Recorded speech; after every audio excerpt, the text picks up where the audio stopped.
Welcome to an exploration of the power of a graceful leader tenets with Truett Tate. Truett and I are here to explore each tenet in a conversational, reflective, and relatable way. Truett is a global leader, an influencer, and a coach. I am the author of A Power of a Graceful Leader, Alexis Thompson. We would love for you to join us in this fun and easily digestible journey into infusing our lives and work with grace. Okay. Good morning, Lexy. It's good to see you, Truett. I have to say, I'm coming into episode 6 with, excitement and sadness. You know, I've really enjoyed my time with you. So we'll do an episode 7 to recap it all like we spoke about. But that'd be great. I'd love it. Some emotion.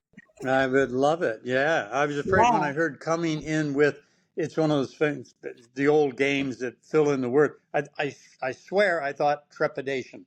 I go, no. I don't, coming in with. Yeah. But it does sound like you're coming in with a cough. Are you okay? Yeah, I'm going to have a little coffee and see if I just have maybe it's just the emotion of it all. Oh, I'm not buying that, but it's a sweet thought. Well, no, I really have enjoyed our time together, and very much. What I want to do is I want to come up to your facility. Yes. Right? And at some point, you should maybe in our wrap up, you can talk a little bit more about it because it sounds quite extraordinary. And I can't imagine you doing anything with that kind of commitment and intention that isn't extraordinary. So I want to hear about it. Thank you. I appreciate that. Okay. So this one here, Tenet 6, when I was bringing in this body of work called The Power of a Graceful Leader, it is the one that for most of my leadership journey kind of ripped me up, let me say, or where I had to really wrangle this concept. And I find a fair amount of high performing, high influencing individuals wrestle with this one as well. So I really, in any moment that you're willing and able to go deep, I want to do it. Okay. All right. So here we go. Dig in. So it's the compassionately powerful tenet, and it's with all things. It's with people, it's with ideas, it's all things, not just the people, which is a default thing. And I want to dig in because both words carry their own weight, and why I chose them was extremely intentional. So I'm going to start with the powerful piece because that's how it started for me. So typically when I was growing up in the world, I had a lot of male leaders. I was in a sales role much of my early career. I always wanted to be the top performer, who I usually was.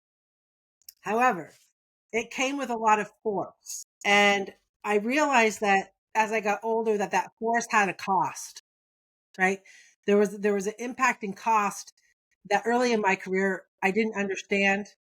Then I didn't really care because I was getting results. And then I had to do some reckoning with as I got older.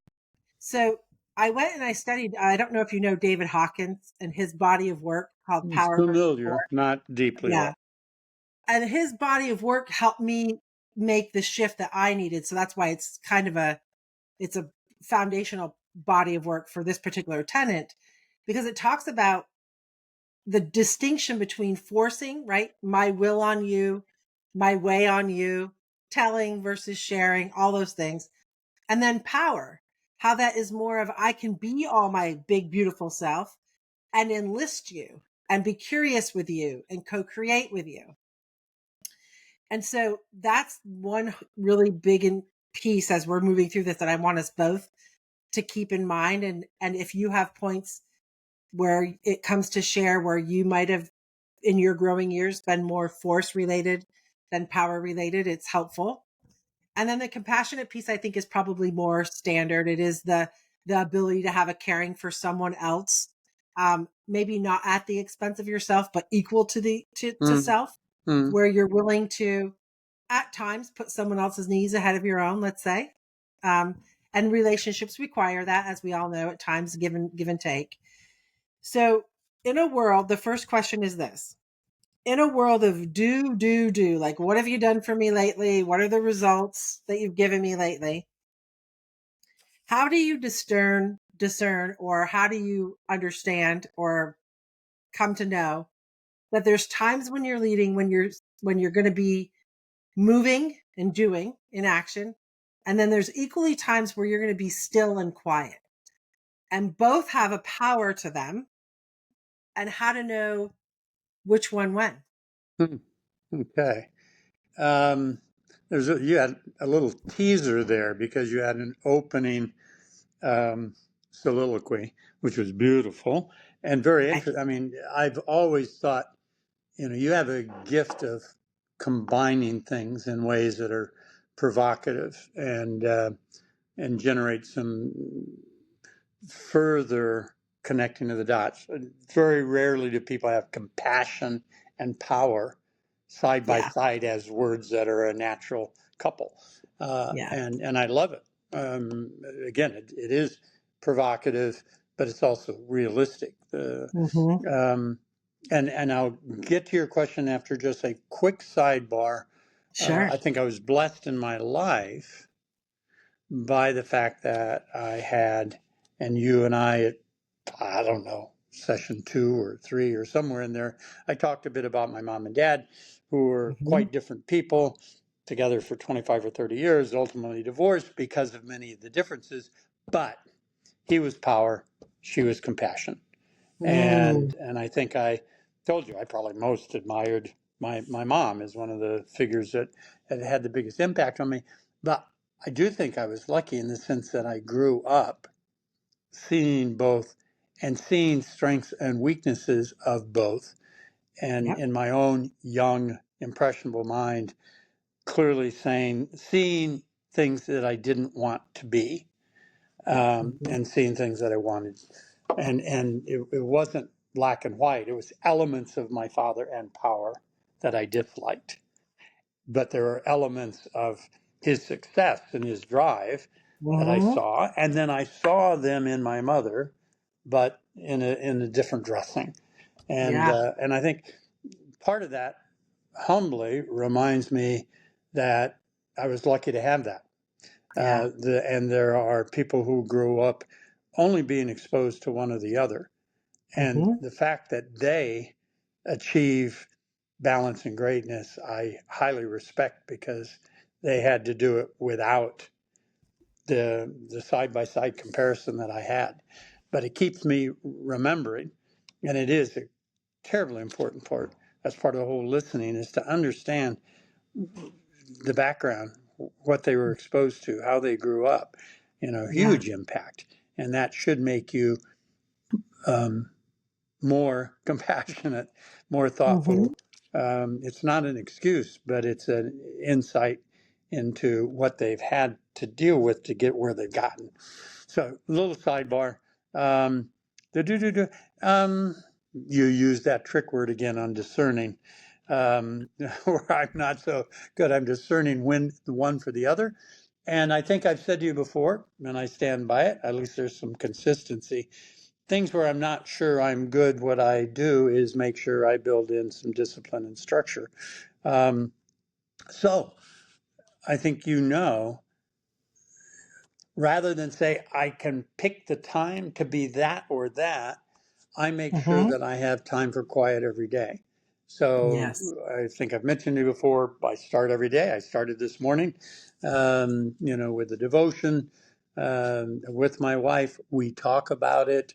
I think I've told you when I have been in, and I won't say 9 to 5 other than to suggest the Yeah. completeness of a work because I don't think I've ever been in a 9 to 5 job, but a routine demanding job.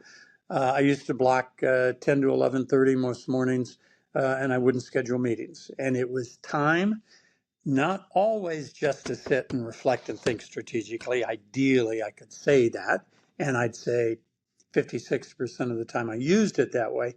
But I also accepted that was walk around time. And walk around time Mm-hmm. is in its own way still time too. Mm-hmm. It was to observe, to compliment, to query, to engage in a way that wasn't top down, wasn't demanding, was neighborly in a way. And Yeah. that's a kind of stillness too. For a leader, it's a kind of stillness. Absolutely. Um, and and then I think, I've always told you I like to arrive somewhere early so that I can gather my thoughts, I can observe. Um, when I'm at a big event and I'm going to speak, um, there's a whole bunch of things that I talk to you about. Some of the mental process uh, draws back on Virginia Woolf. Let's not go there. But one of the things is I try to always leave room that when I get up to speak, I draw on what I've seen or heard. So I Mhm. never have my speech. This is something that I wrote yesterday or a week ago or a month ago that I'm going to tell you. It connects the crowd in a very different way. Yes. If I sit there and said, did you notice 15 minutes ago after he received his award, he did this, she did that? You're in the moment.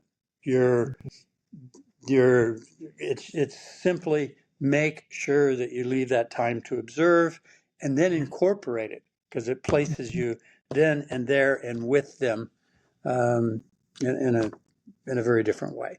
So So, um, I'm going to yeah. go back to I'm probably lousy at discerning it, so I build in stillness time, and when you Yep. do, like any good habit, you grow to love it and it Yeah. becomes natural, right? And Yeah. So I'm just like itching to ask you this question because one of the things that I struggle with, or I'm not struggling with it, leaders struggle with it all the time, is I hear I'm triple booked. yeah, Like when right. people say that on their calendar, like it doesn't compute. I'm like, first of all, you can't be at three places at one time. You just can't do it. Or I haven't figured out how and wouldn't choose it if I could. So, Very good. See, I so love that edge right there, Lexi. Now and then yeah. that comes forward on you. You're It's, often lovely and full of grace, and then yeah, there's the power, right? I've got to be yeah, careful. right. So I I I get in a conundrum and I have to think the way that you're working around in organizations, you must also see that phenomenon of I'm supposed to be in three meetings at one time. And I just sit back and think to myself, wow, like that's a whole recipe all by itself if you can't manage your perception and your reality of your time. That's But a recipe for disaster for your health, if nothing else, right? if nothing else, no. You and I touched on it in some other session, or maybe just when we were chatting. I'm kind of a nut on the opposite of triple booking. You start meetings on time, you end meetings on time. That brings the onus on you to create an Yeah. agenda that is appropriate for the time, et cetera, et cetera. Mm-hmm. But Mm-hmm. those things, the triple book is someone who lives in a chaotic world and does nothing to impose an order on it.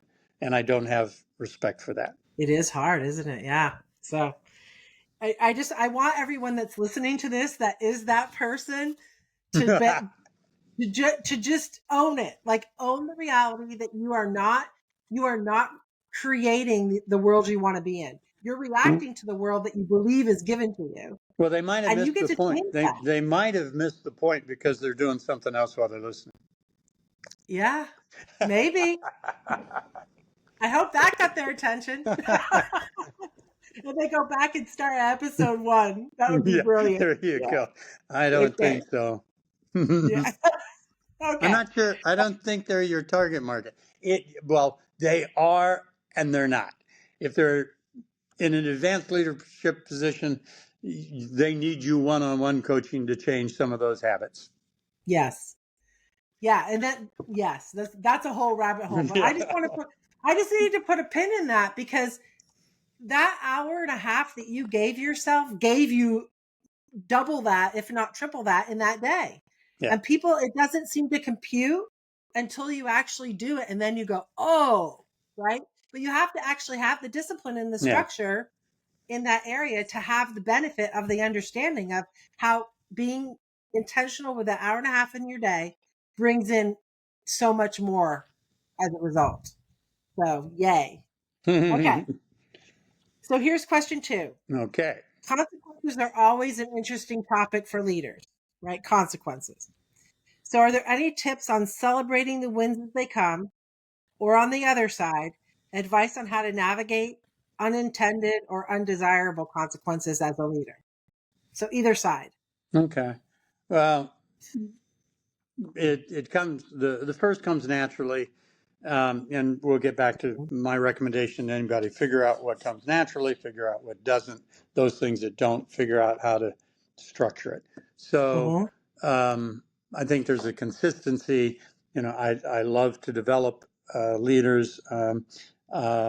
Consequently, I look for every opportunity to reinforce, Mm-hmm. and so I'm a daily, right. We're working on a couple of things right now, in the semiconductor space, in the Arab world on Vision 2030, in Texas on a number of opportunities, and we have a couple of different teams, and probably every day there's an opportunity to highlight what someone's doing well, and doing it publicly. That lifts them in the eyes of the rest of the team. It makes the rest of the team want to do well and be complimented. Um, I do like the friction that people talk about now with a young child, how to balance praise. And Mm-hmm. I think we talked about it once. I have evolved early going, praised the children a lot, um, and then did learn and did develop and got better and better at praising the process, not the Mm-hmm. result. Yeah. And consequently, I think I learned that through trying to be a good parent, and I've applied Mm-hmm. that as a more mature leader. Praise the process, praise Mm-hmm. how they got there, right? And so Mm-hmm. that others can learn from that in terms of how to achieve something good, not just the end result, so they know that however they get to that result, they'll be praised, which is not the Mm-hmm. case. That's how you get the right behaviors, is what you want people, the right mentality, process, Yeah. the way they treat each other. So that comes, and it should be something that you should do. Um, on the negative side, again, I like methodology, organization around, and recently I'm working with a CEO, um, and I had to go back and say, please give me back, where are your top 10 leaders, the most important people to the company's success, and put them Mm-hmm. into 3 boxes, because they had just finished with two different ways of rewarding people. And I said, Mm-hmm. now you've identified properly the 10, now be really hard and honest on yourself. Put people in a box where where you exceeded their expectations, where you Mm. met their expectations, and Mm-hmm. where you disappointed them. All right. Nice. And if I like keeping disappointed here, rather than did not meet expectations. Let's put Yep. a word that speaks to your heart. Where'd you disappoint them? Yes. And on this side, where'd you delight them? Right? Yes. We often hear about delighting customers. These are your 10 most important people. And do it, don't overthink it, do it one at a time and be really hard honest. And then back up and say, is that the profile Mm. that I would want for the 10 most important people? Mm-hmm. And it was badly askew, you know, Yeah. one person delighted, and that's where then we got on a discussion about, much too socialist, everyone happy, isn't the way he's going to build the ambitious plan that he has. Um, so that idea of, again, if I could do any tip, find the things that you aren't good, come up with structure, and Great. yeah. Okay. Okay. Great. All right. So here's another inquiry here. And there's this one, usually people, emerging leaders particularly, struggle with the idea of flow inside a structure. So we create a structure, but inside of it, it has to be able to adapt and be somewhat mobile. Potentially, that's my assertion. You may have another assertion. Um, so here we say flow and structure are both vital to know what, when, and how much is needed in any given situation. Hmm. Can you offer any examples of when one was called for more than the other and how you may have navigated it? Hmm. Okay, let me talk about the idea first, and not a Yep. surprise that we even chatted earlier in this conversation. I touched on it because of my own approach to structure, Yep. I guess. I think I've talked to you about, I also do coaching for a group called My Next Season. Yep. And one of my pride in their organization is a ton of structure, i.e., here's how here's an outline. Here should be our progress over 6 months. These are Yes. the areas, but within that, there's a huge amount of flexibility to adjust according to need, to profile, to where someone Hmm. is. I apply it when I go on vacation. I might have mentioned once to you, I'm on the surface, I can be perceived as being um, a control freak on vacation because I love to map out the week, and the things, and I do map it, and I do share the map, and I say to folks, now before you decide this is horrible and why is this guy doing this, nobody has to do anything. This Mm, is not a prescription for what you've got to do. But what I don't want you to do is at the end of Wednesday go, I can't believe that people went on a boat trip. I didn't know that was mm, there. So this idea of wanting and believing that proper discipline, structure, and organization actually permits freedom. It's like yes. that old credit adage, why are there breaks? There aren't breaks so that you can stop. You have breaks so that you've got the control to be able to be adventuresome, to travel faster, to drive the car faster. And Yes. that old visual of imagine if you were 100 feet in the air on a table that's 10 by 10 and you're blindfolded. Hmm. You will stand in the middle of that table and not move, Yes. right? You will only be able to move once you know the boundaries, right? Yeah. So all of that is kind of related. Those two things are very symbiotic, Hmm. and you need to embrace them in from a perspective of they enable. When you Yeah. use the two, they enable progress and growth and adventuresomeness and creativity. And this does get back, like I say, I like to plan elements of quiet, I just read something that this morning. And funny, I'm a believer that nothing happens by accident. And if there's a trip word in it, it's there for a reason. I've mentioned to you once before John O'Leary, Hmm. author, speaker. His book was on fire. But this morning, he talked about the fact that he's got 4 kids, beautiful kids, and Grace is Hmm. his daughter. And he trying to think. He has a label for it. He's very keen on something that I know you care about. I care about is there are gifts in every day. And this idea we just need to be open to that. Look for them, right? I have an appetite to see them around us, the Hmm. miracles, the wonderful things, and the gifts. And he has something that he has structured, which is every year every one of his kids can pick one of his engagements and go with him. And when they are with him, they run the show. Other than Hmm. whenever his night or his 10 to 12 speech, whatever his fixed element is, the rest of it is theirs. And he finds that he suppresses no, Hmm. and he is open to it being a fantastic way to understand the child. What's the Yeah. child want to do when you aren't dictating, you aren't setting the rules, and you aren't saying no? all of a sudden you get an insight into the child, right? Yeah. Creating opportunities to gain those insights should be a discipline.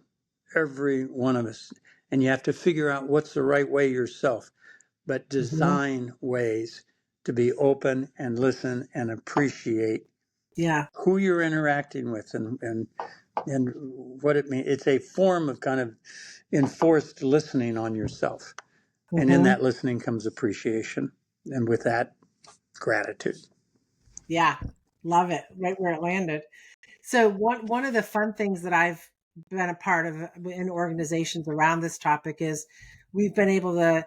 I'll work with a subset, usually the high potentials in an organization, for a couple of years in incubators, and then on the third year, they'll take a topic that the leadership team would love to have time for, but they never do, right?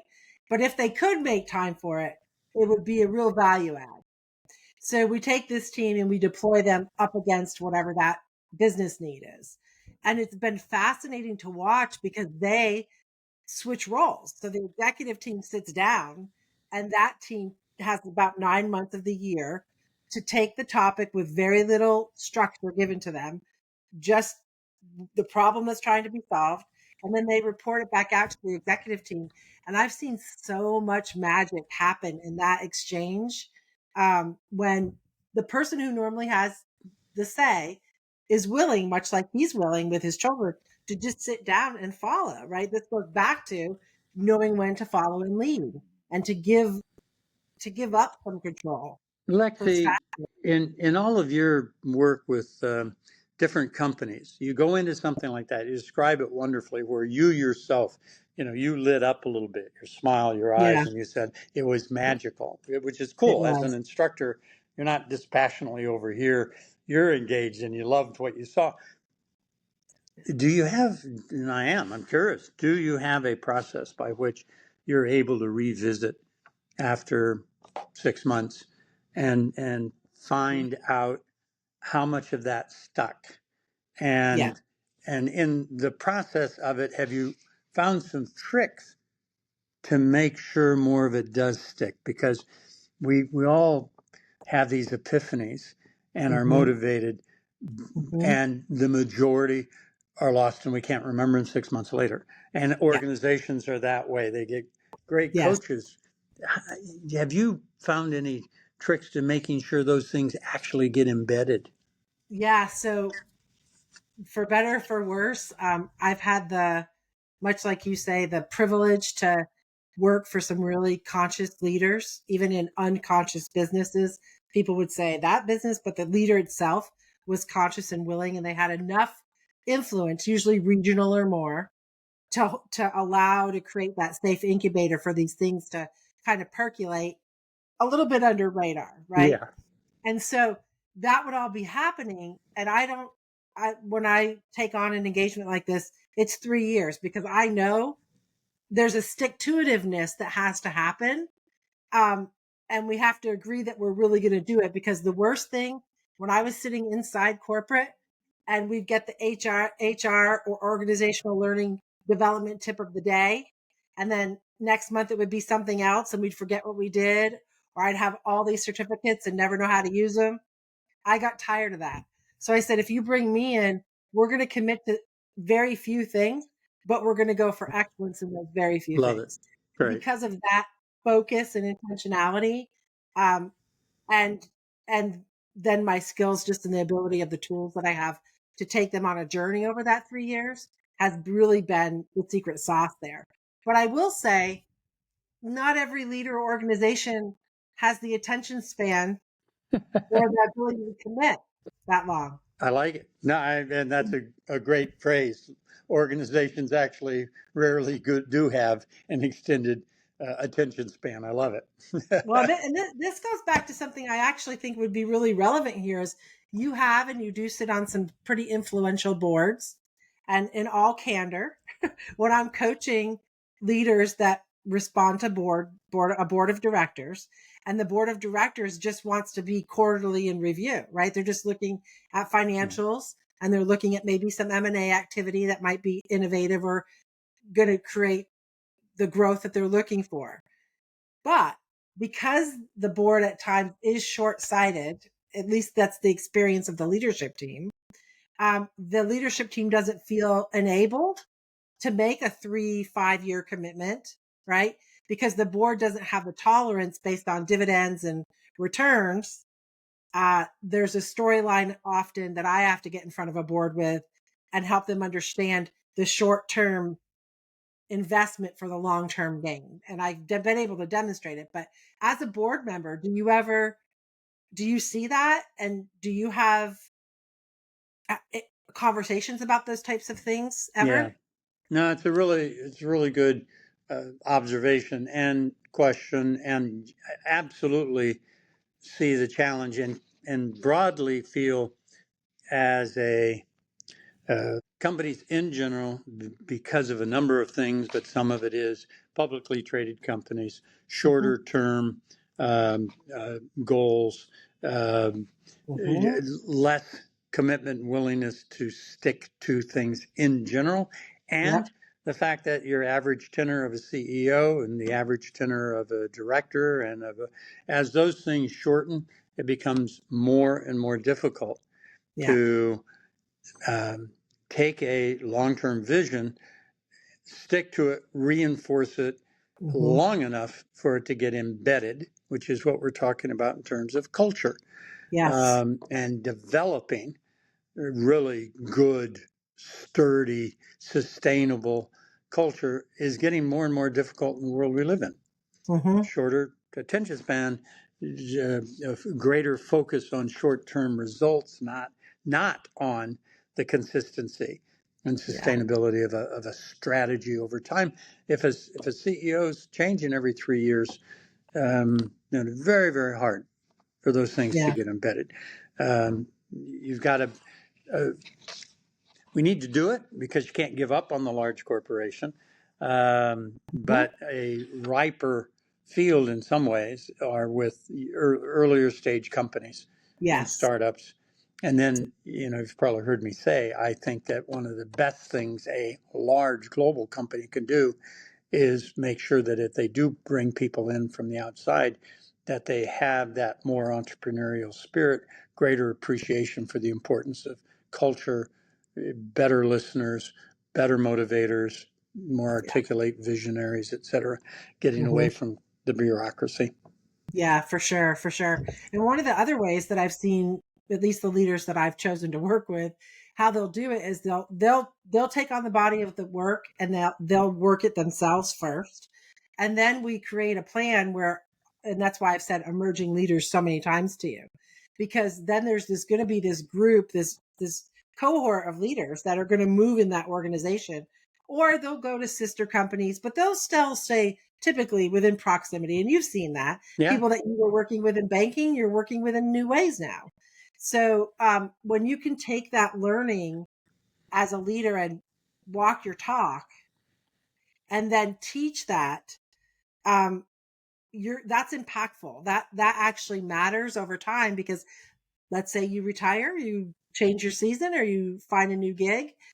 You have a body of leaders that are probably one or two layers if you've done it well that are going to sustain in some version. It might have a little different tint of green on it because they're going to make it their yeah, own, right. but it'll have that core feeling and way of being. When I used to recruit, we were playing in the big four, pulling out of big four, bringing them into business. And we would be like, well, we know the walk and talk of Arthur Anderson or Deloitte or any of those. And it was because the culture was steeped in them and it was serious, Right, right. so with great intention, for better or for worse. We can argue that later. But it was done well. And I think there's a lot to be said about that because those people go on to do great things in our world. And you're an example of that, Truett, because you're using some of those relationships from back when to Yeah. do new and innovative things today. And I think that says a lot. Well, thank you. I know we're getting close to wrapping up, Yeah. and what I'd like to do, so tiny plug, but it is very Yeah. much related. In the fall, we'll be having TLC, Hmm. is going to have their Being Human Awards. And I Yes. would love it if you would be a guest at my table, because you think about compassionate and powerful, we're celebrating the fact that there are great leaders who are able to be successful by all the harshest measures of return and growth and productivity, and yet they can be human. And in doing that, build strong, sustainable companies that do good. They don't just make good. So I'd love for you to be there. And Thank you. I accept that invitation with a great big smile. Thank terrific. you. Yeah. Great. And Yeah. I'm looking forward to us reflecting on the six tenets and seeing Yeah. if we can't find a way to pull it all together for folks. We for sure will. Thank you for your time, Truett. It's been an absolute pleasure. And my pleasure. Thanks a lot, Lexi. Have a good You're day. welcome. You too. Bye bye.